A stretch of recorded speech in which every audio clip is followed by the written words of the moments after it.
This podcast is about reef aquariums. And it's about reef aquariums by people who are freely talking about reef aquariums with other reef aquarium enthusiasts, and they're very excited about things. So, if that kind of discussion or language that happens in that kind of discussion is not your bag, get out now, run, get out, run.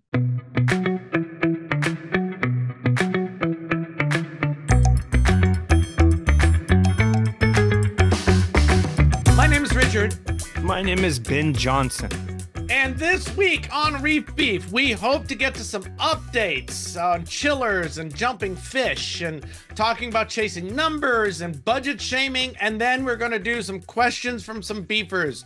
We're very excited to get to those. So buckle up and get ready, because this episode is sponsored by saltwateraquarium.com, Champion Lighting and Supply, and powered by PolypLab. This is the Reef Beef Podcast. How you doing, Ben? I'm doing good. Good? Wait, no, let me say, I'm doing fantastic. And I like that you're drinking floor cleaner out of a angler glass. Yeah, this is goblet. a new one. It's a new one, and I do enjoy the... Oh my God, that is a new one. It is. It's all shiny and different and better. Is the angler fatter? Yeah, the angler's totally different. So every time... This is a series I'm working on, right? And this is the first one I did. So it was more proof of concept. This one was more screw around with it and see if you can make it better. And they should get more interesting from now on. I'm very excited. I like it because the goblet is a little more like a traditional, like red wine glass, and the angler is much fatter and it looks more ergonomic. Okay, well, I'll take that into consideration. Yeah. What I'm mostly doing is just trying different things. So the bowl on the other one was flatter and wider. That was made more as a kind of to put stuff in, to hold things, not as a drinking glass. I just used it as a drinking glass. Keys, pocket change, yeah, finger bones, you know, testicles. It's just a whole new thing, and I'm very excited about the whole thing. But that's not what we're here to talk about. We're not talking about tangentially reef-related hand-blown glass. No. We're talking about reef tanks. Exactly. I want to update. Let's update first. Let's do that immediately. How about that? We showed you in one of the previous episodes. There is that. Do you see it? I do. Okay, so this is the little cuddle tank I've got going on in the other room. That's part of my end of line system. If you don't know what an end of line system is or what I mean by that, let us know down in the comments, and we'll explain it in another show. What I'm showing here is algae and diatoms and cyano growth. So this is what the tank looked like 2 weeks ago. No snails, no cucumbers in it. A couple of these little snails, but they don't really do much. Actually, Adam sent me these. They're good at cleaning up detritus. They're not so good at eating algae. And the thing was that I'm saying is that a lot of your diatom or cyano issue is from lack of sand stirring, right? So it's kind of the same thing as flow. Anyway, you can see in this picture, the cuddles pace along the front glass and on this one side on the left of your screen, and a little bit on the right, not nearly as much. But where is the clean sand? It's like a cuddle footpath. Exactly right. Exactly right. So what I did was I added a few Nacerius snails and a cucumber, just like 3 snails and 1 cucumber. And this is what the tank looks like this morning. Oh, wow. Oh, I see. That's edulous. That's the pink and black sea cucumber. And he's got piles of sea cucumber dookie.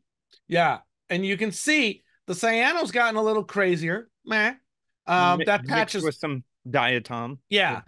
That patch has moved around, but the animals are clearly making a dent in this. So I'm pretty happy with it. And I think most of the time when people fight cyano, this is based out of my booty, my experienced reef booty, is that I think a lot of people, when they mess with cyano or diatoms, they end up messing with it for months. And kind of my thing that I pull from my butt is, well, if you just leave it alone for a couple months, it kind of often goes away on its own. So, or use animals to disturb the sand, because it will just wear out eventually. So maybe I'm wrong. We'll see in a couple of weeks what it looks like then. What do you think about that kind of stuff? I have a mind story in my head that I feel like I've been telling people for a long time, and I have no idea if it's true. I do like to use sea cucumbers. I'm sort of careful in the ones that I use. I like tiger tail and I like edulous, the pink and black that you use, even though edulous will often come up the glass a lot for, Yeah. differently than some of the other ones don't like to appear. Also, Florida has some like general yellow and beige cukes that are good. I've had some problems with the all like pitch black ones. They fall Yeah. apart easily. But my mind story is that they eat diatoms and cyano, but I don't Yeah. think they do. They ingest them, I'm sure, if it's on the sand. But I think the main thing that happens with these kinds of problems is that it's like weeds. It's like grass growing between your pavers, on your path. If you walk the path every day, they stay trodden down. If you don't walk the path every day, they grow like crazy. And I've got one of these tanks behind me here. Um, there's no urchins in it anymore, and I don't feel like putting them in there because the mantis shrimp likes to break them. Um, and now on the rock, there is some cyano growing. And I think that's because there's not stuff moving around on that surface. It's sort of Uh like foot traffic disturbs it. And whether things ingest it or not, it's hard to say, but at least the disturbance of it seems to throw it off. yeah. And I think it's a I almost always see it when you've added new sand or new rock, or you've treated that rock, like if you put a bunch of Aphaptasia on it, then it can colonize. I've But if seen there's that hardcore. If you give it like a virgin surface, it's Oh like yeah, they're the early adopters easily. right. And I think they burn themselves out after a bit. And but I don't know. I guess I just feel like I'd like people to do everything they can before adding chemicals to their tank, Well, because yeah. No, chemicals you set see up a cyano and you nuke it with, red away, whichever product. And it's just yeah. like, and you could be, now that we're finding more about the microbiome, it's like it's like you found some ants in your backyard and you sprayed the whole backyard with DDT. It's like That's a really good it might be too comparison. heavy-handed.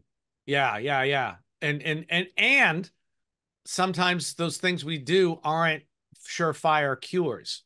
So then you're just in this sloshing back and forth of issues that you can't even get your fingers on. So Well, anyway, and just like that example I gave, if you have something and you don't have a very targeted approach, you end up killing everything. That could throw the whole environment like for a loop. So you killed the bad thing, but now the environment is no good because you killed everything. yeah. Yeah, Yep. yeah. Damn straight. Damn straight. Hey, Richard, Ben, look, this is saltwateraquarium.com's actual app. look See at it? that app. What do you use that app for, Ben? I use it because when I'm laying naked, cross-legged in my bed at 3:31 a.m., I can just pull up this ad and I was like, woke up and I'm like, oh crap, I need F-Aptasia. Boom, it's right there at my fingertips.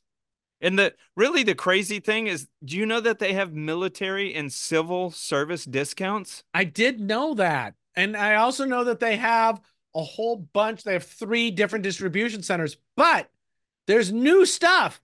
They're selling ORA fish and corals, so you can get it. And it looks like they're doing their own coral farm in Chicago. I haven't seen it yet, but it sounds great. They're selling frozen food. They're selling cleanup crews, and a whole lot of stuff. On their frozen food, they're carrying Ocean Nutrition and San Francisco Bay brand. Yeah. So check them out, saltwateraquarium.com. Use the link below, or write something insane about reef beef in the memo when you order. Okay. So Ben, So what happened with your chiller this week? You did something to the chiller? So I had a client that had a 15-year-old chiller. I told him, I said I like to swap it. It's just so damn old. There's nothing there to fix. So we did. And at the same time, in a general conversation on Facebook, a Facebook friend of mine, Brian M, who also on the side does like HVAC work. Okay. And he had seen me talking about something and he's like, "Hey, there's a way to protect the condenser fins on the front for in the long haul in rough environments. And it's like weird because I've been around chillers for a long time, even at the zoo where we were around like very big upcharged chillers that were in completely adverse environments. And I'd never seen anyone spray anything on it, but I was like, well, he's an HVAC guy. So he sent me, and we'll provide the link. Go ahead. The issue is, or was for you, that you were worried about the fins on the chiller Yeah. corroding. Well, and I guess very specifically, so this is a nice reef tank that I share a lot. It has weird dimensions, 8 foot by 1 foot by 1 foot. It's in the second story of a house, but the filtration sits in a shed attached, pretty much, sitting right by the house. And even though the shed has a nice roof and door and everything, it's still subjected to the outside a bit. Yeah. And so the 15 years was so rough on that old chiller. When I went to take it out, the lady asked me maybe we could set it in the garage and use it as a backup chiller. It fell apart in my hands. Wow. Like we had an episode a long time ago where I was talking about touching in the movies, you touch a mummy and it just disintegrates. Yeah, yeah, But yeah. but so this chiller literally, like, the I don't know all the components, like the compressor and then the all the stuff just fell on the ground and I was holding half of it and I was like, wow, yeah, that's not being used for anything. So I felt a little weird because before I used this spray, and we'll provide a link to it, I was just like, am I just going to do this to this lady's $1,200 brand new chiller? And like, and it says on the bottle that it's a legit thing. Some people on the internet have said this is a legit thing, but why do I not hear of a lot of people doing it? Hell, and as a Tradewinds chiller, why does Tradewinds not just do this? Why is it not like a Right. And so it's a spray that goes on the fins.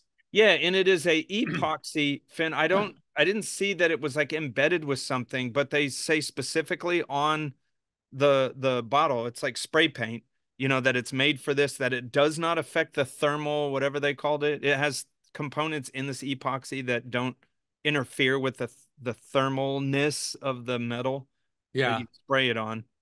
Um, so there was a couple cool things here.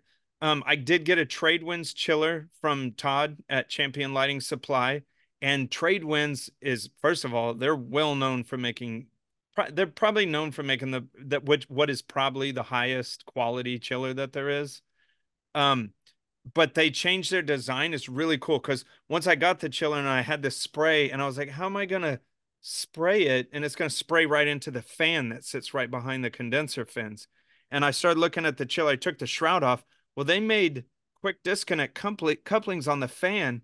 You click Uh-huh. these four things, the fan comes right out of the way with a quick disconnect electrical thing. And I was like, oh shit. So I laid it on its back and I took a scrap of cardboard and I just sprayed down. I let it dry a little bit and sprayed it one more time. And then I let that dry. And then I turned it the other way, put the cardboard underneath it, and I sprayed all through it. And then, on a chiller, it has, I don't know what you call it, but it has these copper half loops that come out all up and down on the side. Yeah. I sort of threw a dart and I was like, almost spray those too. And so I did spray those too. And then it's funny, this was all in my head, but after the first day, I was like, did I spray it too heavy? Am I gonna mess up with this chiller? Is it, and then how do I get more condenser fans if I screwed it up? And I can tell you now, this was like 2 weeks ago and it's perfect. Is this necessary for everyone to go out there and do? I don't know about that. But if you have a chiller that's in a very rough environment, it's probably a good idea, I would say. All right. Well, if you're listening or watching, check back in 15 years and we'll let you know how this It experiment didn't goes. fall apart in my hands. So it leaves the air gap between the radiator fins that Yeah, I doesn't mean, get that's what I'm jumped. saying is I think I might have done like a lot of coats, and that's why in my head I was like, because it's a very thin film. As a matter of fact, the first film I put down, I was like, that's why I did a couple more because I was like, it looks like I didn't do anything. Yeah. So, and then I was telling myself, be careful. Maybe you don't want it to look like it did something. Fascinating. I'm really interested in it because I saw some people say, yeah, no, I know about this. And there's no reason to not know that these people, to think these people didn't know. They were people we know. And then the other side was nobody had any experience or knowledge. It's just So shiny now. The copper on the side, it's, has sort of like an epoxy looking shine. It's yeah, clear, and the and it looks protected. and the chiller's working just fine. Oh, it's killer. It's killer. Yeah. So all right. Well, hey, we'll find out what happens. Yep. I should also check my chiller that's been outside for 15 years. The only thing I was going to say is like people are going to think that you should spray it on an old chiller. And I'm No. not saying this with experience. I think when you do that, you're trapping in oxidation. Yeah, you don't want to trap the rust in. I just want to check the chiller to see if it's rusted, although we don't get nearly as much rain as you Oh, do. So, don't pick it up, man. It'll no, fall I apart will in your never pick hands. up that chiller. I can't believe that chiller's still running. Don't go like a baby. Oh, So oh, a sweet, baby little chiller. Copeland compressor. I named him Copeland. Oh, who's the cutest little chiller? Okay. This podcast is also sponsored by Champion Lighting and Supply. Here is a box from Champion Lighting and Supply that I ordered. I don't remember what I ordered. So let's Richard, see what's in the box? what's in the box. We've got some paper.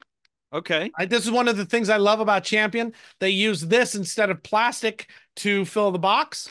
I'd Yeah. rather have them do that because that's infinitely recyclable. Here's a Reef Hobbyist magazine. Oh, wow. I used to write for them a lot. That was pretty great. I loved that time of my life.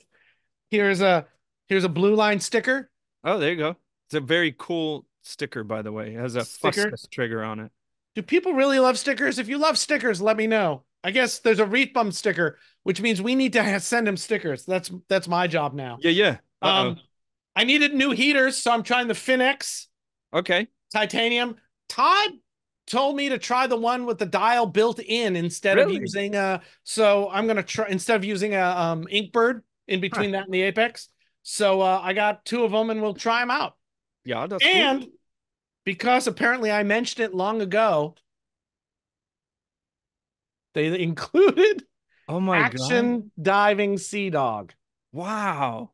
That's one Which, of those old school bubblers. It's a dog in scuba gear. yeah, it's not as cool as the original one, but and then you put bubbles in it and it goes up and down. I'm gonna write coral on this mofo. Champion Lighting and Supply. Check out them at the link down below because we can't remember what it actually is.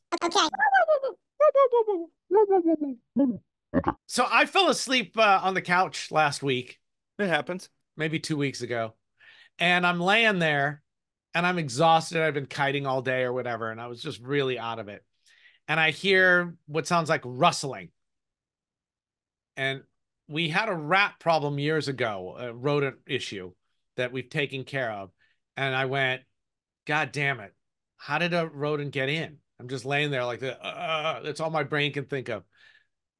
And then it was really brief and stopped. Then it started again.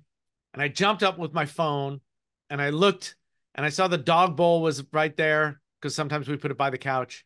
And I was like, that must be what's going on. Like I made these decisions about this was it.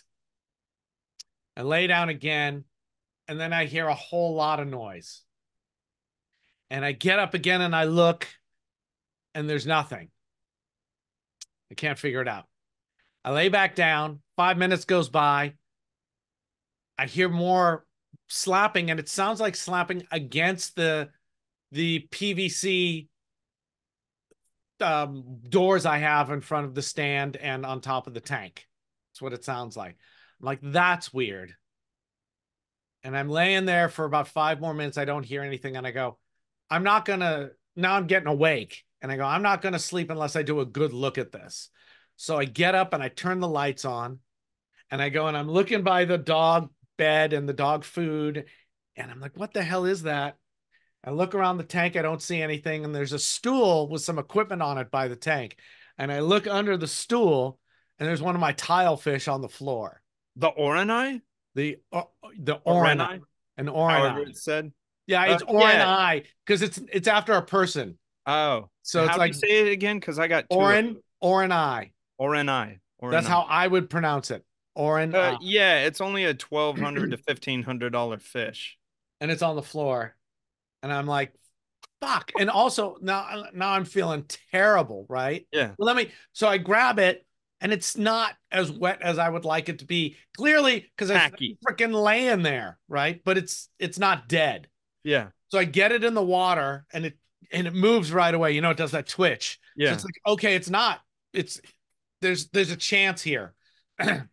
And my brain wasn't on, so I didn't put it in like one of these tanks where they're easy to watch, or Yeah. the end of line tank in the back. I just put it in. He seemed okay. Shrimp came, started cleaner shrimp, started Oh cleaning up. God. I'm like, oh, is that bad or good? I don't know. It's like I don't know what I can do. So I go back to I make sure everything's closed up. I figure out how it got out so I can fix that tomorrow, right? The next day, not a problem. Um, the lid was loose on one side, so it could pop up and get through on one corner. But you don't have a screen lid. No, the whole thing is enclosed. Yeah. So it's the front, the red thing I have in front of the tank. Anything should pop off that and fall back in. There's Ah. no, that's why I don't have a screen because the whole thing's enclosed. And on the back of the tank has got egg crate. So if they jump into that, they should bounce right back into the In tank. your front, it's like a canopy where it comes up. So maybe if he slapped it hard enough and sort of fell through the Well, crack. it's different now, but that's exactly what happened. Wow. Um, Only in one corner, which is now Velcroed down. So that's Oh, not okay. going to happen again. And so I'm laying there, and the next morning too, I'm just feeling nauseous because I heard it, and because I was out of it, I didn't get up and go look right away Yeah. like I should have. And I'm like, oh, this poor fish. I don't even care about the price. I'm like, oh, I was just laying there and it was suffering, and I was super sad. I Uh, get it, but I'm poor, and so like if I no, think I it's a twelve understand. I hundred dollar understand. fish, I'd just be like, Jesus, huge mistake. No, I mean that matters too. Yeah, It but they're just beautiful too. the animal suffering makes me feel terrible. Yeah, he's like, I slapped, dude. I told you. I know, right? And it's the animals I care about suffering that way. I mean, when I feed shrimp to the Yeah, cuttlefish he was like, just or the die. octopus and I crush it, who cares? But this fish, I like this fish. Um, and so I was just really very sad. And then about noon the next day, I look in and I couldn't find him all morning. Where is he? Where is he? And I know from the last one, sometimes they hide, right? Yeah. Oh yeah. And then about partway through the day, about noon, he it popped its head out. And I was like, oh, it's not You're dead. like, what the hell, dude? Score. Yeah. And then that night at 8. And it was like, Wow. oh my God, how does a fish Despite that their despite their clearly, price tag, I find them to be in their worst quality is their jumping. yeah. But But I'm like they're a fish, resilient. yeah, and a fish that never sees land ever. Yeah. Um, I guess they're pretty resilient because they burrow and they dig through stuff and very cool fish. I got two other tile fish to put in that tank as well now. So there's four tile fish in there. Did you Uh, get what'd you get? The purple one or the red one or the I got the one with yellowy with the yellow, blue? the Yeah. yellow. And then Aquatic Collection has one more for me with the yellow tail and the blue head. Yeah. I'm sorry, the taxonomy seems to be a mess, so I haven't really Yeah. tried. And apparently, when it's nuptial, it'll get red in the middle. Oh wow. So I got to go pick that up. But they're super cool. They blow at the sand all the time. So we're Yeah. talking about the diatoms and stuff. They're definitely going through that and eating stuff. They're picking up stuff and moving it around all the time. I have a client that has two in his tank and they do that blowing behavior all the time. Yeah. It's so weird. I guess they're trying to blow it and then they're expecting some sort of worm, I think they're looking for. They're looking for some kind of food. Yeah. So I think they're cool. I think the idea that they live in sand burrows in tanks may or may not be true. I don't think they're sanding in my tank. But there are plenty of places for them to hide in my tank. And like I said, when I got the first two, all the like I see the Rainfordia all the time now. The Oh, flathead he sort of spooks them out. no, they dithers them out, I think. Oh, I think. And so it's just, and the swales basslet I see more now as well. And it's not just because I'm looking more, I'm looking about the same, but it's pretty cool. And I like the way they move and they look very different and they're bright. yeah. So when they're in the bottom half of my tank, where Ah, where it's darker, I still see them. So yeah. they're bringing me much enjoyment. They do jump and they Yeah. eat a lot. They do. They do. And they have no interest in non-frozen food so far. Yeah, mine only eat well, I say mine, but Yeah. my clients, they only eat frozen food. They love ocean plankton from Hikari and PE mysis, and they like little chunky things, but they're not mean at all. But but when they go to feed, they feed aggressively. They bash into everybody when they're chasing food, but Yeah. otherwise they're like puppies. They don't look to me that they're like a Tang where, damn it, don't get that. You get away from the food. It doesn't look like they're doing that. They're just very exuberant about the feeding. Yeah, they're just in a rush. Yeah. I fed them some live grass shrimp and they went nuts. It was Oh my great. God. It was Yeah. great. So the moral of the story is when you get jumpy fish, Get make up. sure they can't jump out. So yeah, that's all. And And it also, was if you're asleep on the couch and you hear slapping, get up. get up. Okay. PolypLab. PolypLab. If you had a lab and you like polyps, you get a PolypLab, and you get a lab and you put polyps in it. PolypLab is, we're really in love with them. And they allow us to make up our own jingles every time. No one forces me to make up these jingles. It's a passion project. Yes. And today's PolypLab product that we actually use is Reefroids. It Mm-hmm. goes in the standard mix of dry foods that I put into my tanks to feed my SPS and my microfauna and my baby corals. And mm, Sometimes I mm, use it like chaw, and I put it in between my lips and my gums. yeah. Sometimes I've used it like if you get a cut shaving, Oh yeah, like a styptic pencil, or if I have an abscess, I'll pack it with Reefroids. yeah. I Yeah, one time I was in combat and I had an open wound and I packed it with Reefroids. that's right. And then you healed up. Exactly. So yeah. I So didn't. check them out. PolypLab products this week's Reefroids, wherever good products are sold, like our sponsors, Champion Lighting and Supply and saltwateraquarium.com. So PolypLab, you Phil, we love you. You're very nice to us, and we dig having you as a sponsor. Okay. All right, beef time. It's beef time. Beef time. You should sing for every segment. No, we don't do that. Beef time, beef time. Get your beef here. Beef time, beef time. Isn't this dear? So I got a beef this week. I don't, Ben, maybe you can jump on with this, but Yeah. it's a multi-pronged beef. It's got to do with stop chasing numbers. Oh my God, please stop chasing numbers. Most look, I get people want to play with numbers. That's great.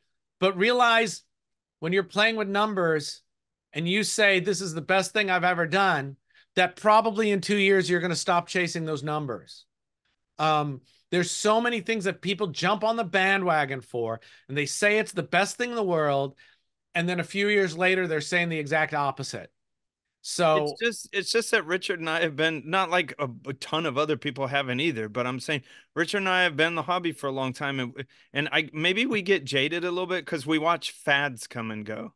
yeah, and so and the same fads come and go, or the same a different version of the same fad, and it's this combines also with big business, so it gets a little distressing when companies who are selling things start making videos. That's fine, nobody else is making the videos, and you gotta pay the piper, right? You can't making videos isn't free. There's a reason Ben and I don't make how-to videos. Yeah. So we don't have the staff or the funds or the desire or the time to write them and do them well.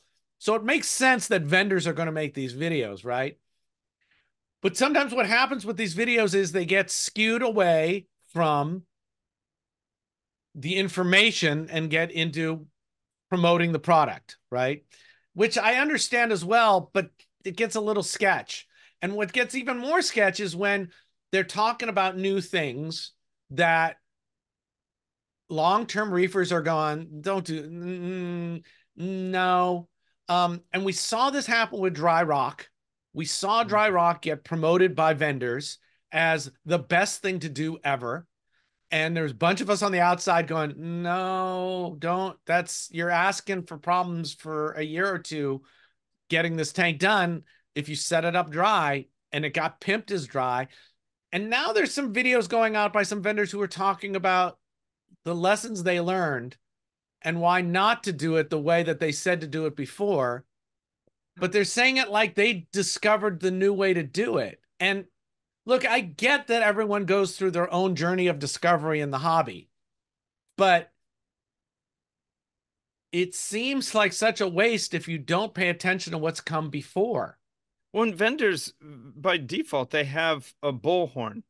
Right. Just because they're, they have a marketing department and they had an advertising department, and they're like, here's marine aquarium liquid. And they have a whole marketing plan, and it's in magazines, it's online. When you go to your forum, they have a little side ad. So they have a bullhorn to tell you all this. So it looks sometimes like they invented or they came up with a thing.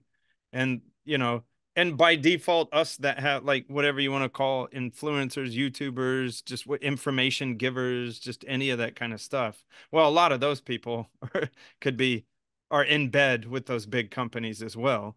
Yeah, we're not influencers. Yeah, we're not influencers. We're not influencers or influencers. But is that true though? We influence people.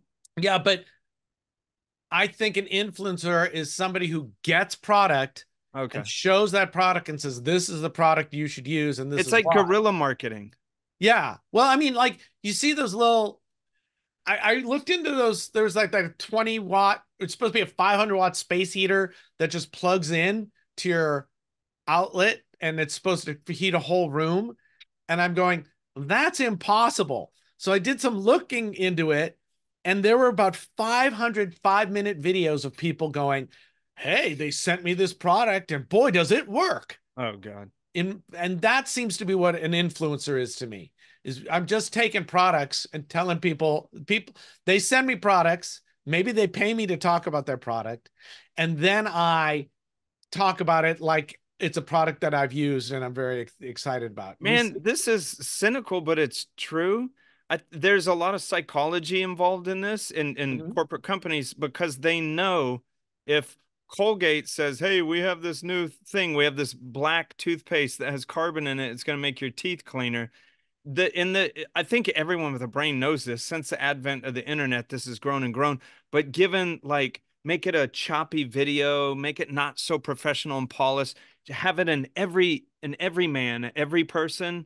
Like, hey, I'm not affiliated with Colgate, but they sent me this, and boy, it works great. It feels, I hate to say it this way, but damn it, I think it's true. If you're not very critical thinking, you're like, oh, that's just a regular guy that they gave this to, and he's just being honest. That's just his honest opinion. It's like, but he's still on the dole. I mean, it's just another way to not do big $15 million shiny commercials that people don't feel comfortable with anymore. Yeah. Now we're on the dole, right? But I think we're on a dole in a different way. It feels different to me. First of all, we tell you who's sponsoring us, and we're pretty particular about our sponsors. And I could be wrong. Let us know. Are we influencers? Because I just think we're jackasses who come out and talk, and people like it, so they sponsor us to help keep the show going. No, but, and I know I don't feel like I can speak for you in this because we've been doing this for so long, and I know I'm the same. Like, we're not gonna, like, of any of our sponsors, we're not gonna talk about product we're comfortable with or we're not too sure on. You're not gonna just send me some liquid and I'm just gonna I'm gonna use our audience to tell them this stuff's great. If I in my own head don't feel comfortable with it, don't use it. It's just, this doesn't pay enough for me to sell my soul. Yeah, that makes sense. So yeah, that's true. Some of our sponsors are just selling all products, so that makes our life easier. Yeah, because then then are we shilling one particular company over another? Yeah, maybe. I like Champion, but damn it, they sell that one liquid. Right. That's like, and then there's some PolypLab stuff that we don't talk about because we can't confirm the claims. Yeah. So we talk about what we can. Well, we're stringent on that stuff. Yeah, and we'll tell you about that. So I think the influencer culture is different. God, and we're not pushing for likes, and we're not pushing. We just think we have good information, and we'd like to get it out there and have more good conversations about the stuff. So I don't know. Maybe We're we're full of crap. shills for verified information. Is Yeah, that the if right you wording? if you think we're scummy influencers or just okay influencers, let us know. But what we're talking about is so I got bent this week because of some videos and some comments I saw about stuff about people who were like chasing numbers with ICP for a few years and now they've stopped and their tanks look great. And it's like, oh my God, but for 4 or 5 years or whatever, you were talking about how the ICP is needed and tweaking each and every element's the most important thing. And like I get the journey of discovery everybody is on. Again, I get it. At the same time, I just kind of want to look back and go, man, Who could and have seen that? what kind, you know, this is how you set up a system, and we know it. And if you just do this, you're going to be okay, but it won't be as fast as instant as you want to be. But now, even the people who are talking about instant fast setups are saying, don't do that anymore. And it's a little frustrating to watch people suffer for years because people were trying to sell dry rock or whatever, and they convinced a bunch of people that dry rock is the way to go and set up their tanks. And it's Well, kind and of then if you sell them dry rock, then you can sell them also a bottle of stuff that's yeah. quote speeds up the process. And Exactly. And so what I just want to say quick what the brief setup idea is that Reef Beef has. You want to set up a tank. A few months before the tank, get whatever rock you want. If you want to get dry rock, live rock, whatever rock you want, fine. Put it in a tub, fill it with salt water, put a heater and some circulation in there, watch the salinity, and leave it for a couple months and let it get cured or saturated or let it get healthy, let it get some maturity on it. Then when you set up your system, your life is so much easier. If you just go dry, you're asking for problems. Now, that could apply to a lot of things, Richard. When we used to get live rock from, okay, quick history. We used to get live rock from the ocean, right? And people were all very excited about the live rock. And people would get the live rock and put it in their tanks. And sometimes they would get good growth out of it, and sometimes they wouldn't. Oh, let me stop you there. We wouldn't put it right in our tank. No, I'm not there yet. Okay. I'm not there yet. I'm not there yet. Apologies. Then what people figured out was this live rock wasn't being FedExed across the ocean. It was being put in a container, put on a container ship with wet newspaper, and then it was put on a container ship, and that took however long it took to get to my shores or our shores, where then it was unboxed and used. Yours. My shores. You live in Texas, mofo.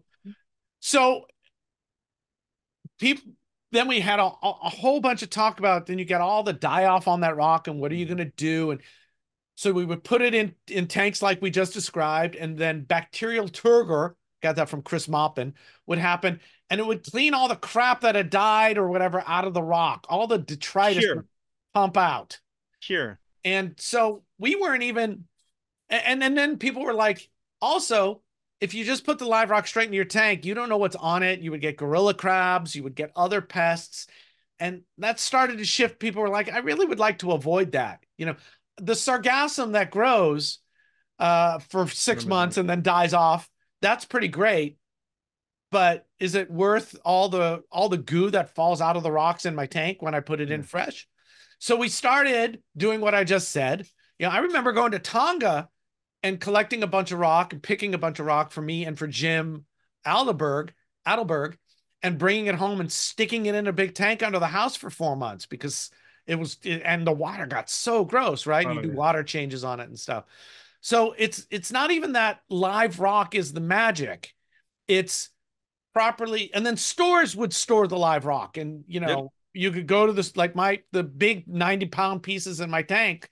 Those were from Aquatic Collection in their bin where it just sits, and it was sitting for months, and then there's great, I'm ready to go, and my tank's up that much faster because it's established live rock. Maybe established is the right word to use. Yeah. So it's not even so now when you're getting live rock, I don't know how the live rock from Australia is coming in water, I've heard, because I have a client that was looking at getting a little bit, and it is so expensive. Sure, because you're shipping in water to keep it alive. It was so cheap before, because by the time it got to you, it was at least half dead. I But I know. want to say during that whole time you were talking about how we used to do live rock, I worked in retail stores that whole time. So it was called curing. We'd have to get in a whole Yeah. batch, and it was a huge no-no to sell someone a piece of live rock. Like, anything less than like 2 weeks after you got it, it was like, we'd tell the other salesman, like, no, dude, we hold it and then you can sell it. But I was gonna say, I remember, how of your whole reef tank build, like what were the big budget items? Man, back in the day in the 90s, live rock was the most expensive component of a reef tank. And we always used to laugh about it because people would come in. It's like, man, I can't tell my wife I'm buying $1,500 worth of mud and rocks. Right, right. And so it mattered. Um, it's so interesting to remember all that stuff. Yeah. That yeah. And I remember you go into the store and it's like, nope, this live rock's not ready yet. You can't have it. But I just want it. No, because then you'll be back here in a couple of weeks giving me crap for what you did. So that's what you do. That's live rock. That's how you start a system. I mean, Matt Wandell was talking about the other day on the Discord. It's all over the place. This is not, we don't have to rebuild this. We kind of got that. And look, I get, to tie this back together somehow, that people on the edge of reef keeping who are tweaking numbers as best they can, or who are trying, I'm going to try a dry tank and see how it goes, right? That's great. If you're a new person, just Disaster. do the underpinnings of reef keeping really hasn't shifted, right? You've got a tank full of water. You've got a bunch of dry rock and maybe some sand for some bacterial filtration, right? Some natural nitrate reduction. And then you've got your water, and you want that to be aged and nice as well, right? So and then you leave it alone and you kind of shepherd it along like a new garden. It's No, not but it's gonna, funny because people want to know, like, what is to the day of when I can start to add things into here? But it's almost like, how many fish can I put in here? Like, first of all, I can't tell you a number. And second of all, you're trying to find out, like, what are you talking about? Like, if I put one Royal Grum in here, the whole tank's gonna crash. You're trying to find the edge of disaster. And right. that's the wrong approach. How fast can I? How many can I? How big of a can I? And it's like, dude, it's there's like a mindset that works with this hobby. And sure, sometimes it involves pushing an envelope, but not like how quickly can I get this reef tank looking badass? Well, what do you know about reef tanks? Next to nothing. Okay. It could take years Right. if you even get there. Right. What am I saying? I'm thrilled that people learn from themselves, and that's how it's got to be.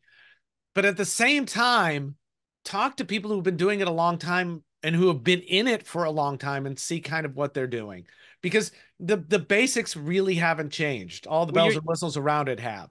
you're saying, right, like, you don't have to reinvent the wheel. You don't know, especially if you're new. Yeah. Don't re You don't know what, you don't even know what the shape The wheel is. is, yeah. You don't even know what wheel you want. Yeah. Like if it's a bike wheel, are you doing Tour de France racing? Are you on cobblestones? Are you going off road? Are you on sand? Pavement. Yeah. What's the point? There's a million different wheels. Most of them are probably No, bullshit. that's like the question. You buy a mountain bike. What sort of wheels do I need? It's like, what are you doing? Right. What sort of Now, lights do I need? What are you trying to keep? I'm going to switch it to kiteboarding because it's the same thing, though. It's like, you need this kite, you need this control bar, you need this board. But it's like, you're a new kiter. I don't know what the hell what I want, what I'm doing. I don't know how, I can't work the kite well. And you're asking me what I'm going to be doing in 3 years. I just had this conversation with someone on the beach yesterday, and it's the same with reefing. Are you just starting? Get starting equipment. Don't buy, because you can't buy your end game equipment because you don't know what you want. Oh my God. Do you know with how, because I do this business, like, it's not a lot of them, but there will be so many people, and I hate to stereotype people, but it will be someone with like a high income and a very smart person, but they're like, like, what's the best all this I can get? And it's like, dude, you don't even know if you're going to be in this hobby, and the equipment doesn't make you. You're someone who doesn't know what they're doing, and you think that all the good equipment, if you've never ridden a mountain bike in your life and you're like, should I get a Cannondale? Is it going to help me? And it's like, you don't even know what you're doing. Yeah. Your When someone legs are said, weak. Someone said it was the best. All right, well then buy it. The best for that. But if you match like a very in shape, experienced mountain biker with a Cannondale, look out. But if I throw a noob on a Cannondale, you might as well be sitting on a Huffy. It doesn't matter. Doesn't matter. Yeah. So it's influencers end up having influence, and then we all have to deal with the fallout from that bullshit. And I guess what's the tea I'm trying to spill? It bothers me really a lot to watch people promote and get famous for talking about stuff that we know is a bad idea and doesn't pan out, but then flip around at the end and go, well, I learned that. And it's just to my petty, ego driven self. It just makes me go, I just fucking hate everything. Richard, the funniest component of that is, and this is like this could be misconstrued as an ego thing, but like then people like us, so those people would do the flip flop and say, oh, wow, if you've been following me in this journey, I found out this. Well, meanwhile, you and I were sitting in the back of the room going like, well, we've been saying that for decades. And in fact, it's in the comments of your videos, and we've talked to you in person about it. But their sycophants would like call us haters or, fuck off or whatever. And it's like, okay, I mean, we're just the information mavens. Yeah. And we're pretty happy to tell you when we don't know. And we're pretty happy to sit back. The whole dry rock thing, it was like, I think this is a bad idea for all these reasons, but I'm going to sit back and, I think it is, but you guys go. And then, 3 or 4 years later, it's like, oh yeah, now you're saying all the things that we said. It's like there are issues with this. So that's just a little galling to watch happen in real time. But Richard, wasn't because about the same time that real live rock quit being available is weird, because I was about to transition where I moved to public aquarium at the zoo and then started my own maintenance company. So I wasn't in the stores when that happened anymore. But wasn't there an issue where like CITES or something said that we couldn't keep grabbing rubble? Yes. No, a lot of the live rock got stopped, got kiboshed completely. A lot of the problems were rock is very heavy. So people aren't going to the drop off where it's going to fall into the abyss and collecting it there and bringing it up. They're going to the easiest, closest place they can to collect it. Right. And so the live rock would disappear in an ever reaching out kind of influence. And governments finally went, wait, that's not just rock. That's habitat. No, you can't take it anymore. When I went to Tonga the first time, in 2004, 2005, we walked the beach and just fantasized about the tanks we could make with this rock that was on the beach. Not on the beach, on the reef flat, right? Like 300 yards of reef flat get exposed at low tide. Yeah. And it's just this gorgeous, like amazing. It was like, wow. The best. Right? That was 2004, 2005. I went back in 2020. 2019, 2018 or 2019, went to the same beach, all gone. Oops. All gone. The same reef flats. It was all picked and sold, or it was moved for other reasons, but the reef flats now just flat, no rock. Not to just put the onus on us, but I had read articles before where like island nations were taking up stuff like that and crushing it to make pavement and roadway. And that's the depressing part. The first time in Tonga, it was like, oh, we're complaining about us taking live rock. That's where I started the whole idea of that we're the low-hanging fruit for environmentalists to go after. But I have a video somewhere of us like, yeah, here's the reef flat that we're on. And then look down here, and I walked the perimeter of the warehouse. The whole foundation was crushed up coral, right? So it's like, oh, everyone's using it. It's not for our stupid tanks. The article, so people have houses. The article, if I remember, and I don't remember what island it was but they were going to increase the commerce on this island.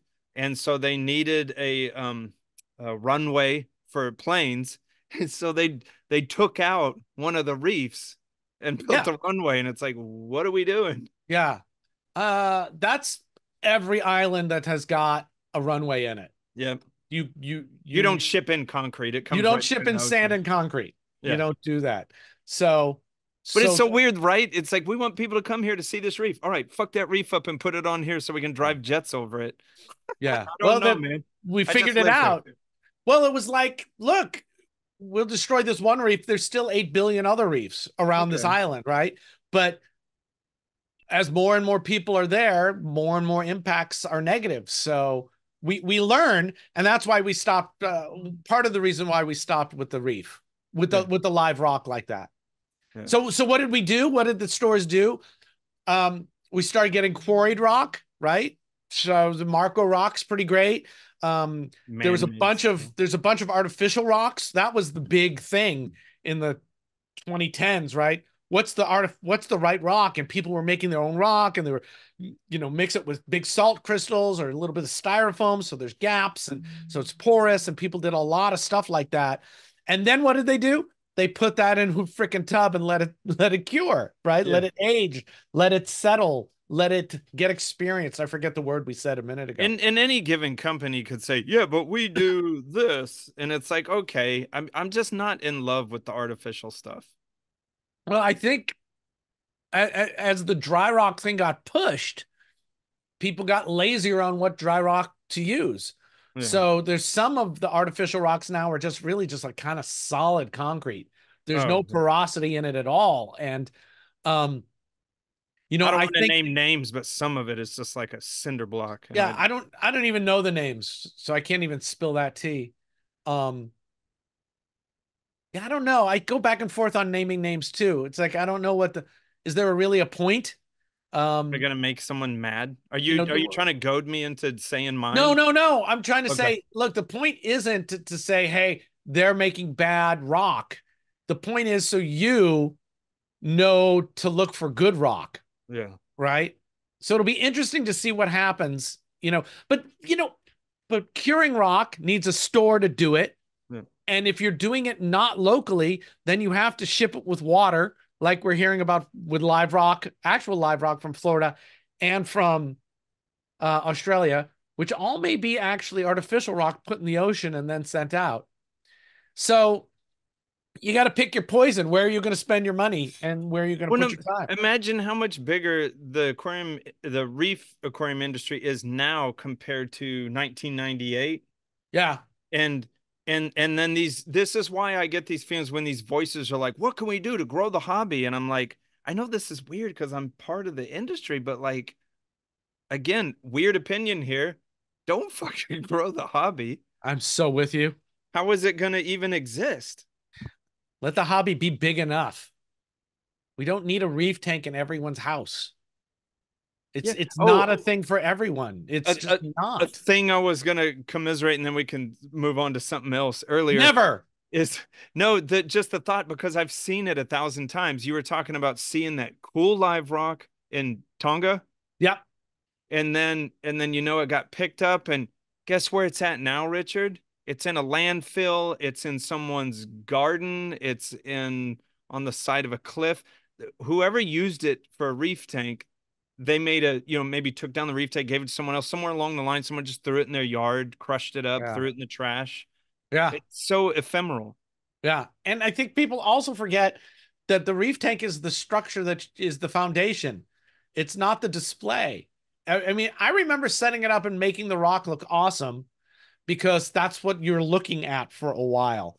But then, after 2 years or a year, it was like, oh, I got to redo this section because I actually want coral to grow there, not rock. The rock isn't, I'm not making a rock display. I'm See, making a coral display. See, another weird opinion is that's why I get, not that I voice much about this because it's just petty, but the obsession that I've seen online in the past to like my aquascape, and aquascape is important, but because since I've keep tanks going for so long, I'm like, none of that matters. You're like, look at my car's chassis. It's Right. like, so what? It's It's underneath so the car. clean. Yeah. And some people are really into it. And maybe the And that's hobby cool. is changing and it's all about temporary coral displays now and not about Or we could just making it. have tanks with no water in them that are just cool aquascaping. We just have an AI picture of a fucking pretty thing you like and be done. We just put on VR goggles and we weigh 500 pounds and have fluids leaking out of us, and we're living the best life. Yeah, we almost should have called this show "Old Guys Yell at Clouds." That could be any given Reef Beef show. Any given. All right, tell us if you come on the Discord or down below and tell us where we're wrong or where we're right, or that you've been reef keeping for 6 months and you think we're wrong. We'll love to hear that one. Hey, all this beefing and yelling at clouds dovetails into something I saw. Somebody sent me a screenshot of somebody talking about how expensive products were stupid, and they said that seems like budget shaming to me. Which I went, I think there is budget shaming that does happen, and I am not all. I think you should use whatever equipment you want to use. I think the people who are all excited about talking about don't use the expensive equipment is because they understand that some of the equipment that gets pushed is not the best equipment. It just has it's got the promotional material behind it to give it the sense that, oh, if you're not using that, you're doing something wrong. And you're not doing that, you're doing something wrong. Bad thing. Don't do that. There is no piece of equipment that is going to destroy your tank. Almost every piece of reef keeping equipment will do what it says it's going to do to some capacity. There's almost nothing I can think of that just sucks, right? Because it's just too easy for knockoffs to be good now, and for lots of companies to be good, right? J-Bow, when they first started, they were kind of crappy, but then within a couple of years, they were just fine. And, you could talk about don't use them because they're ripping off other people, and that was good for about 10 years. And then you go, well, now they're making good pumps. So, but no manufacturer is supposed to ever adjacently, not copy, but I mean, that's just how it works, man. At some point, that's how it works. And you get to choose what you're going to buy. So I get that we don't want people, and we don't want new people to get trapped in the idea that primo, I'm doing air quotes because I don't know what the fuck primo means. Primo equipment means you're going to have fewer problems. It's just not the truth. And primo equipment may not be primo. In the Skeptical Reef Keeping series, I talk about weasel words, and I copied Sagan and did a reef keeping baloney detection kit. And you want to be looking at all the claims that are being made. But you know what? If someone can afford expensive equipment or higher end equipment, which really just means it's more expensive, and that's what they want to do, that's a fine thing for them to do. The problem isn't people. I don't think the problem is people buying and using that equipment. The problem is that equipment being pushed as the critical solution. So you don't have to have if you have a badass reef tank, you don't have to have an Abyss pump. I've installed 4. They're awesome. They're fucking great, right? But they're $2,000. I've seen them mess up as well. That's no secret. They've messed up, and the company is great at making you whole. But don't act like that $2,000 pump is just, it's got a 10-year warranty. It doesn't mean it's never going to fuck up. Right. Everything fucks up. That's what got me to use J-Bow more. First of all, the J-Bow makes the best waves I've ever seen. Honestly, it does. It just, I don't know what it is, but man, if I want a wave, I'm using a J-Bow. Even the gyres make waves, right? Like I have waves. I have 2 gyres on, and the viewer has to understand that, man, I was bitten hard by this idea that, because I was still one of the ones like, J-Bow sucks, it'll burn your house down. I mean, because they were horrible back in the days. And, I was sort of an equipment nerd. Well, I am sort of an equipment nerd. And so I was like, oh, you got to use this, a little bit. Snob. I think snob is the word. Yeah, snob. But lo and behold, like, it was someone that really broke me on that. First of all, was seeing your J-Bows at your house. And when I went to visit you, and I was like, oh, I thought those suck. I thought you just die if you buy them, And then you don't have it anymore, but you had one tank that had standing waves so hard. The 60-gallon that was on the floor. Yeah. Yeah. That thing so hard that it almost seemed like the tank was going to fall apart. the biggest RW18 at the time. And that form factor just makes waves I so think you good. had a Rittereye in there, right? Probably. And it was just like as hard as it could. And Yeah. every video I've ever seen of them in the ocean is doing the exact same thing. And I was like, oh. But And anyways, you I'm mentioned the sorry, gyres. I Yeah, just do gotta it. say that 60 gallon also was drilled so it had 5 inches or 6 inches of empty space. The water line was down to Oh. accommodate the standing wave. You can't make a standing wave with an inch and a half of the top of your Oh tank and yeah, yeah. just It'd slosh out. fly right out. Yeah, yeah, yeah. But no, I use the Richard mentioned the gyres. I use the J-Bow gyres in a client that has a $5 million house. Like I could have used anything.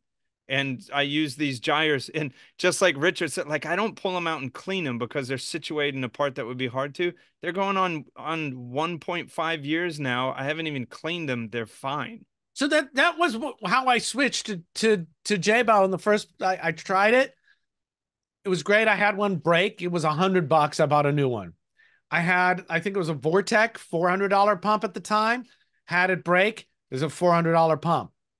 Okay, so if I go through 4 J-Bows in 4 years, um, that's the same price as the expensive pump, which also breaks.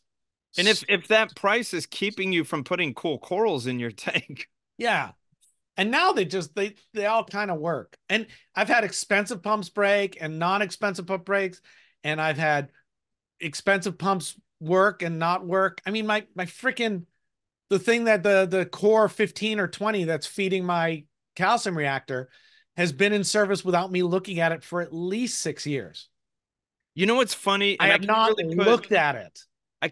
I don't necessarily have a lot of data. This is just experience. Sometimes because I have rich clientele that I do work around expensive equipment that I Different sell them and I situation. put in there. Here's the funny thing is that sometimes that shit's more expensive because the tolerances are tighter. Here's the kicker. You do have to keep that stuff cleaner more often because of these tolerances. Tons of stuff, Bubble King stuff, Red Dragon, Abyss. You have to take them apart and clean them a little bit because the tolerances are tighter. With the cheaper equipment, you can sometimes do like Richard says and just never touch it because the tolerances aren't tighter. What was the tons of pump called? Turbell, The Turbell, the Stream. Stream, yeah. The They had Stream. they were known for having very tight tolerances. Yeah, and around in the impeller well, around the magnet, it would heat up, Yep. and then calcium would precipitate out, and then it would bind the pump. Yep. And it was like that happens a lot. It was like, I don't want to service this pump because it's stopped every 6 months. And it was like, oh, well, wait. If I buy this cheap pump and put it in there, cheaper pump, less expensive pump, put it in there, and it goes for 2 years and then dies, great. I just put a new one in. You know, the way to think about it is it's sort of like a race car. Like you don't buy a Ferrari and you're supposed to get on it and tax it and use it, and then shit breaks. And you're like, wait a minute. And it's like, that's what it is. It broke. It's Yeah. made with an eye on performance and it's not to a clientele that's going like, oh shit, it broke, so I can't afford it now. It's like, no, you bought it because you want to beat on it and you have to buy shit for it all the time. Yeah, and the Abyss comes with a 10-year warranty because the Abyss makes great stuff. Oh, big time. And I'm not, look, I've got a Tons product right here. I like Tons. I use Tons a lot. I like Roger a lot. Yep. They have the best magnets ever. And if the wave pumps stop being made, I like the wave pumps a lot because they're native. That's what I like, and they work fine for me. But if they stop being made or I can't get them anymore or whatever, then I'll look for another pump to use. There is no perfect. And so anyway, I know people are looking budget. People talk about budget a lot, but also the other side matters too. Not everyone is in the same money, in the same bracket. Some people just don't want to think and want to buy something that seems reputable because and it's not necessarily that the most expensive thing is the most reputable. I think that's the thing people are reacting to. No. Some people want to brag. Yeah. So it's like, which is a little icky, but it is what it is. It's a damn but hobby. some people want to brag that they never bought, an expensive pump. No, dude, this is You like so know, much other stuff. Like some people want to brag that this shirt costs so much, and then some people want to brag that they bought this cheap shirt that they got compliment at Dress Barn. There's both sides to it. Look yeah. how much I spent. Look how much I didn't spend.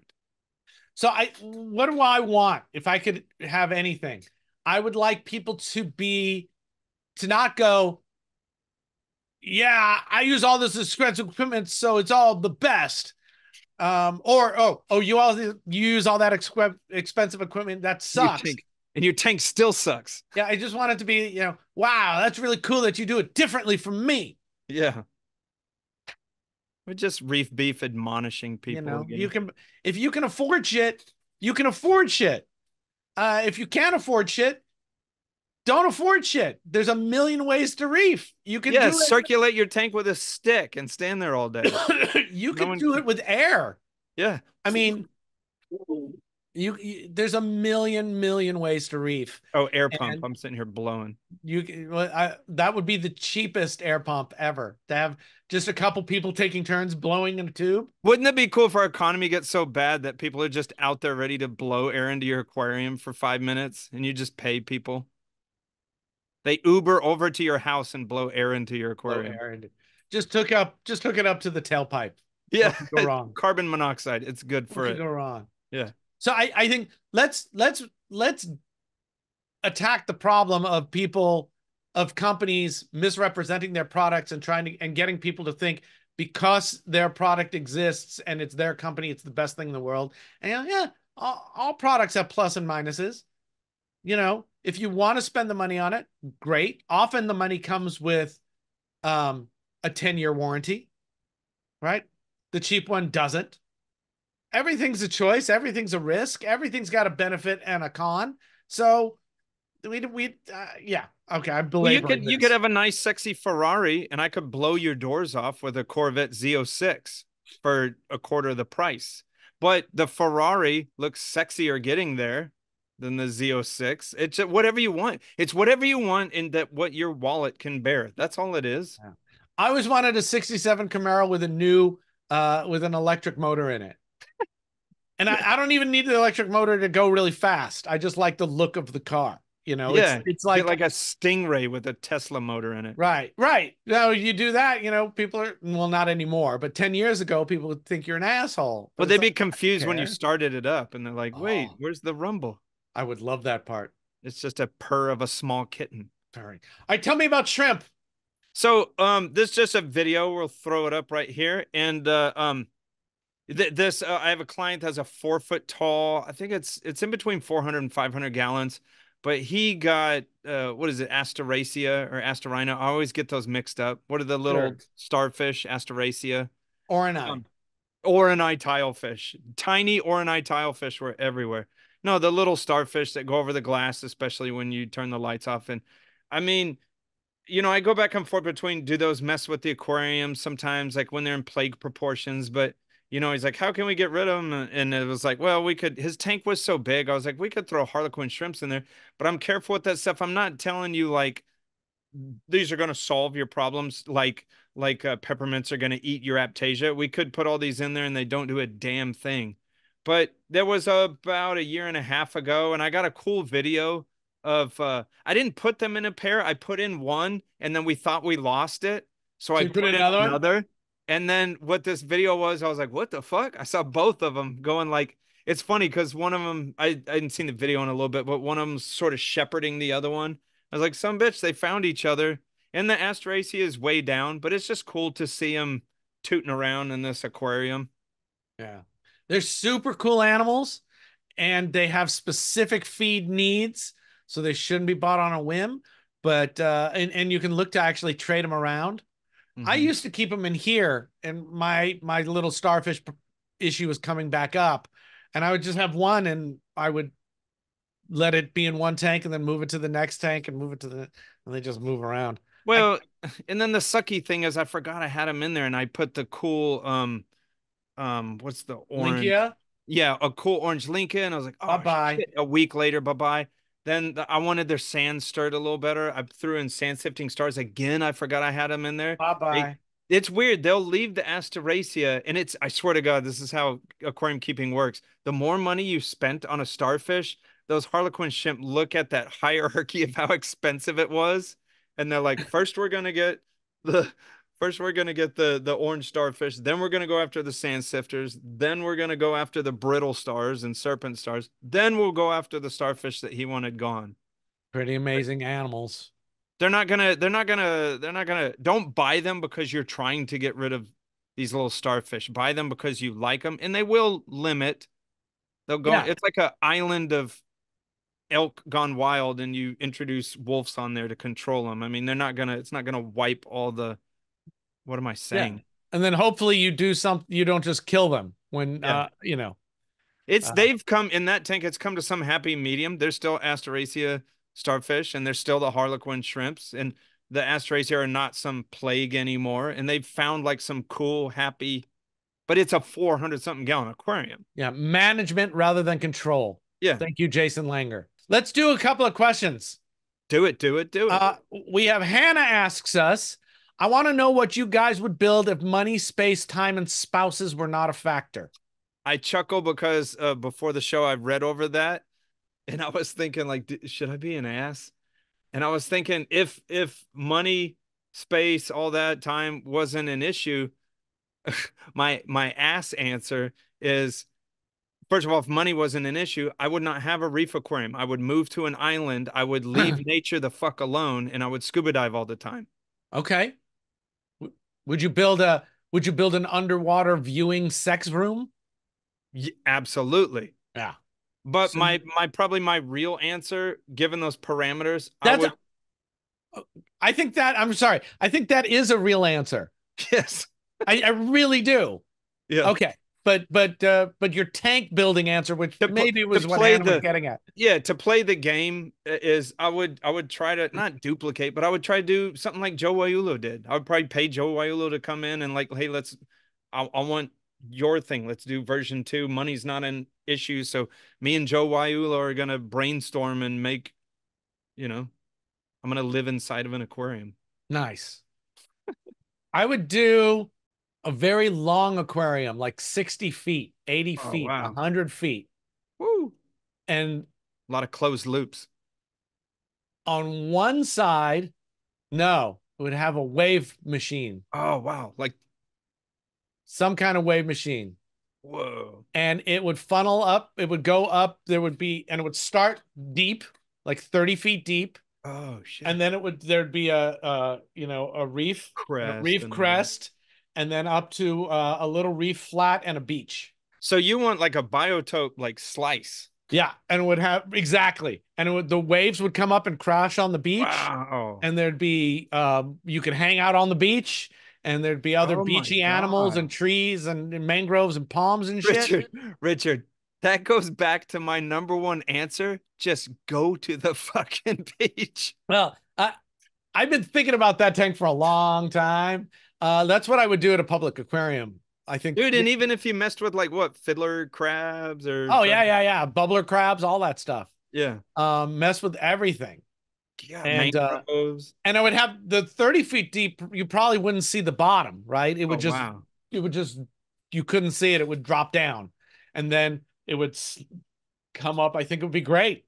And then you could make a little vehicle and name it the Triest, and you could go down to the to the deepest part and get killed and crushed. Yes, you could become a millionaire and just show that you want to go look at the Titanic and just get imploded. It's pretty cool that somehow rich people still are getting killed by the Titanic. Even when it just happened. Yeah, the Titanic is just like, come look at me. Come look at me. Don't go there. Don't go there anymore. I know you and me wouldn't get religious, but it was that thing where at the Titanic, they said not even God could sink it. And now God has put a hex on the whole Titanic thing. He's like, even if you come look at it, you're dead. You did. Okay, Farhad asks a question. Can you guys talk about principles and basics of coral fragging, when to do it, how to do it, and give examples on different coral species? So Oh, Lord. we'll do a short version of this because I Yeah, think because that's that's what big. Farhad actually wants. And then we'll talk more. So there, what's your first hit? I'm not a Chris Meckley. I'm like not a guy. I'm not known as like a coral cutter, even though I've been doing it for a very long time. But on my client's tank, I have to prune them. So it's like, when do you do it? Like I have a client that has this really huge anacropora. And also too, if like another client is like doing real well and I want him to have it in there, then I'll just carefully break off a piece and then I'll glue it at home. I let it set and then I'll take it to the client's house like that. I'm just spreading around through my client stuff. Sometimes I'll charge them for it. Sometimes it's a freebie, you know. Yeah. Um, I use super glue a lot, just like Richard's method of the super glue on the item and then the super glue on the frag and then go back and forth a little bit, gum it up. And Yeah. what else was there on that? It's just, Let's soft see. corals. You So can't glue. I think let's say when to do it, when you think it's necessary. Yeah. And that could be for aesthetic reasons or for when corals are about to grow into each other. Also, something when a coral colony gets big, it grows up and underneath it, it starts to die off. Yeah. So eventually you end up with kind of this deader or not very delicious looking area of coral that's staring you right in the Yeah. face. And you might need to give it all a big Man, chop. and it can pose problems to the whole coral itself. I've had that happen before, and it gets like Valonia in there or Derbesia, a hair algae in there, whatever, or it stops too much water flow. Like I have to prune my client's tank. I look at it like I guess like an English garden. Like you can't just let it go hog ass wild. You have to keep it. You have to keep the bushes. You know, you don't have to trim stuff in a circular pattern. But I'm Yeah. just saying you can't. I do though. I do let stuff get big as much as I can, But then you chop it back. dude. And that's part that I hate of the hobby because I had to do that recently. One of my clients, the same one I was talking about, has a necropora, had a mass of Yongii just like 2 feet across. The most At the time where I had to butcher it was when it looked the most glorious, the most I wanted it to look as the time I got to chop it up. And I hate that, but it's true. Yeah. What I do for that is I like try to do a third or a fourth of the tank at a time. So this whole side is bomber. It looks great. It's all grown in. It looks how I want it to. Just like minor chops here and there, like breaks. Not Oh, not a you big don't you deal. don't ostriche it. No, well, I do an area. I will. Um, but I try to do it sectionally so the whole tank doesn't look like it's been denuded. So the blue stag, the beefy blue stag, which nobody has and no one calls it that, just us. Um, I'm sorry, the ultimate beefy blue stag. That's better. That stuff does great for me. It's done great for me, great for me. It grew up, and then the underneath was bad, Yeah. right? And I started getting bubble algae on it and different algae and everything. And I eventually went, oh, you know what? I gotta top it. So I went through and it had 4, 5, 6 inch pieces, and I just cut all those off, pulled the whole thing out, and then glued those 6 pieces on another piece of rock or an old piece of coral. So that was hidden. The base was hidden mostly, and you still had the branches coming up. But it still drove me crazy, right? Because it's different. But the rest of the tank looked the same, right? And then as soon as I start feeling good about how this side looks, I hit the other side because that was doing the same thing and chopped it all back. And I'm so much happier with the tank now because when it starts getting overgrown and dying off underneath, you start getting this tension of going, I know I'm going to have to do something, but I don't want to. I'm just going to pretend Well, I'm not. because every time that's what I was going to say about breaking the branches. And tell me if I'm correct on this. I thought I remember you had some technique because on those real leggy SPS, I hate it. I had a client once that was like, "Can you trim that up?" And it's like, "Look, I need you to understand." You say, "Can you trim it right there?" I'm going to try to do that, and I'm just saying it might break the whole thing in half. So just long as we don't, I have this communication before I do this, so you don't get mad at me. This is fragile as hell, and you're telling me where to break it. Yeah, you gotta stop. Oh my God, it's a lot like breaking a punty off glass blowing. You want the shock to stop and not transmit through the entire thing. So I found that was, and every coral is going to do that differently.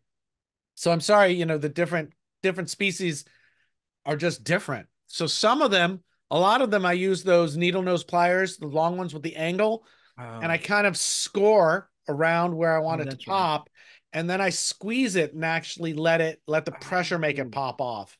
But the idea of scoring like like a branching coral, to score it and then break it from there, you often have less transfer to the rest of the piece. You can also use like the round clippers. I know Mhm. Champion has them, and you can put those sometimes are just better for stopping the shock. But you can actually use those just to hold the main piece and then come and clip above it. Oh. I've also used a diamond blade on a handsaw, Oh, wow. and you just slowly, that just takes time. I've experimented Richard, if there's like a lot of this. people are listening, but Richard is just doing mastabulatory You motion. are just a disgusting brained hippie. My mind Um, is not in the gutter, it is the gutter. I would love a Dremel tool that is good, or a vibrational tool. Well, no, a Dremel's probably better with with a diamond cutting disc. And I'll, use that out of water. You can pull the whole thing out, the whole They do collar have out. that snake fitting, but I don't know It if it'd be like one-time use in saltwater. it's got oil in it, Oh. and it is like a 3-time use. Oh, if we could call him and tell him to pack it with Mollycoat 111 instead. Right. Um, so yeah, it's always, but you're right, it's always a danger. These things, most of these corals, then the other thing is, I'm sorry, a bouldering coral, Oh, you can break that with you can get it going, and then it will eventually shatter, and hopefully it'll shatter in a way you like it, or get like a diamond bandsaw and you can cut stuff, bouldering stuff, yeah. plating Like stuff. I love Montipora undata, and there's that Jedi mind trick one that I had in a client's tank, and it was the first time I was around it. I got it as a frag, and it grew big and big.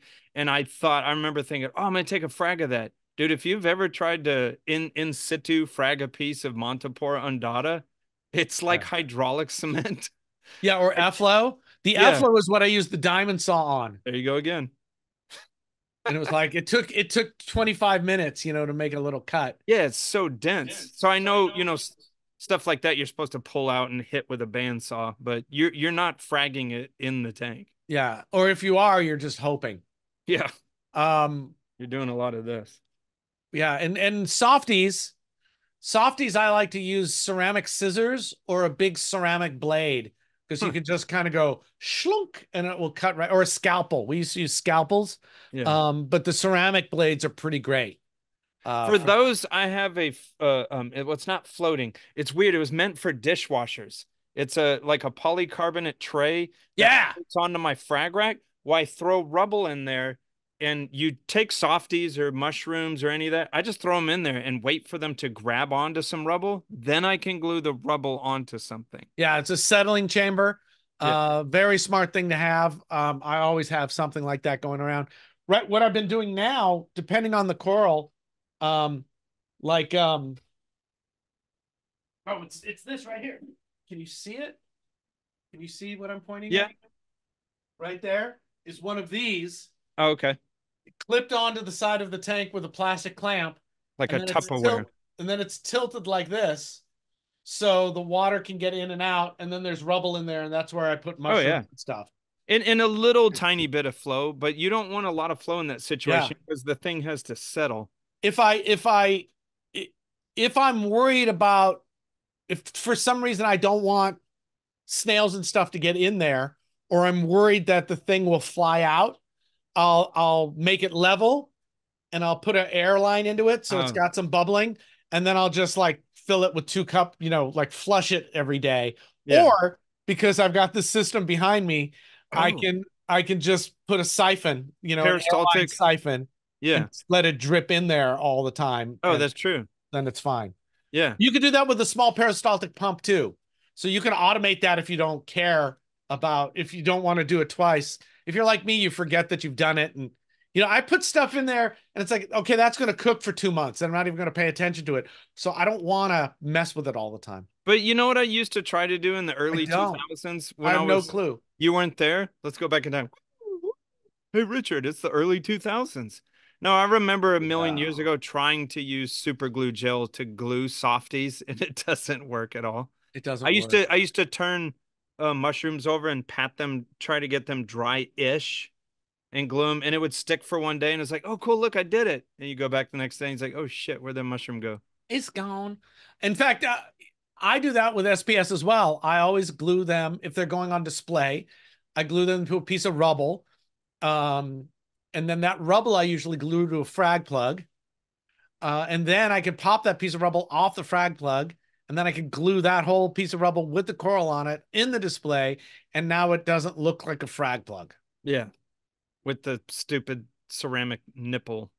Yeah, those pop off. You can just pop that off, and with a bone shears, Yeah. and then you can like crunch up the edge of the disc so it doesn't stand out so much. Oh, that's true. All right, so we'll stop there. There's a whole bunch of information. Hannah, I hope that's what you were looking for. And Farhad, let us know if you have more specific questions, because that's a really general question. But hopefully we gave you a fireworks explosion worth of excitement. This episode of Reef Beef is sponsored by saltwateraquarium.com. It is also sponsored and brought to you by Champion Lighting and Supply. And powered by PolypLab. And of course, we have to thank the beefers of the beefing community. Thank you for being part of the Discord. The Discord is so much better for my brain than social media. We even have a channel called Instead of Social Media, or I think it's Instead of Facebook, where people take pictures of something, of a comment on social media. They write what they would post, take a screenshot of it, and then don't post it to the social media, but post it in that channel. Well, it's funny because you could call it whatever you want. You could call it an echo chamber, but our Discord is not the Discord as a whole, but our Discord is can we say that it's mature now? It is. Yeah, it's kind of mature. It's kind of mature now. So thank you, beefers, for all your support. If you are out there, Ben, tell people how they can support the show. Look, we have the like buy the coffee or buy us a beer, whichever one it is. You go on our website and see that. I'd say, a great way to still do it is, share it to whatever forum, to Facebook, to whatever, either share a specific episode where you found something good from it, or just share it in general, share it into your grandmother's canasta club. No, that's what influencers do. We don't do that.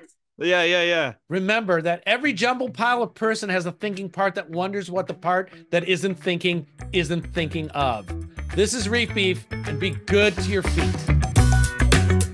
Thanks to our prime and gold level beefers, Farhad, Joe, Robert, Adam, John, Jim, Scott, C, James, Rich, Jason, Francois, Ben, and Bay Area Reefers.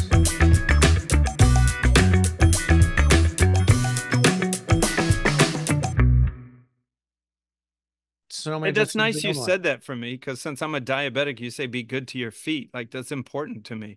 That's right, because you're going to lose your fucking feet. Yep. And then what are you going to do? I'm still going to have a reef tank. What are you going to put, like, fucking rollerblades on that go all the way up your calf? I might do that. Or maybe you get those blade feet and you can run really fast. Oh, yeah, those twisted I'll call Jimmy Colson, and he'll make me blade feet. Jimmy Pop Colson. You know why he's called Pop Colson? Because if you don't like the stuff he makes, he'll pop you right in your fucking mouth. Oh, I thought it was he'll pop your leg right off. Oh, yeah. And he's like, no, it's okay. I can make you a new one. I'll make you a new one. Welcome to Reef Beef. Yeah, between the two of us. Welcome to Reef Beef. This is the after show. Hi. We're doing. We're gonna sound like NPR. Hi. Well, yeah, our reef. Yeah. Reef tanks are a hit among people who can afford them. Yeah. And this show is very popular with people who can't go to sleep, and so they watch this show and they fall right the hell to sleep. I take my reef tanks and I gather them up in a circle when I'm feeling a little blue. And I just look at the smiles on their faces, and like many other of our listeners, it just brings us along. Yeah.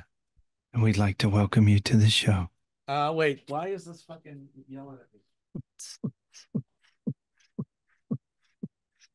Yeah, we could label these as our pre-Civil War #2 shows. This is what it was like before the Civil War. I love it.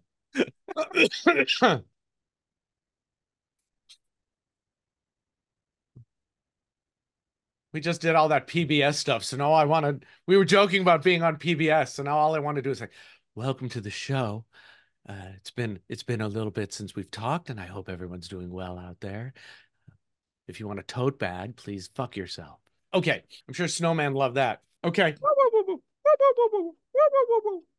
Okay.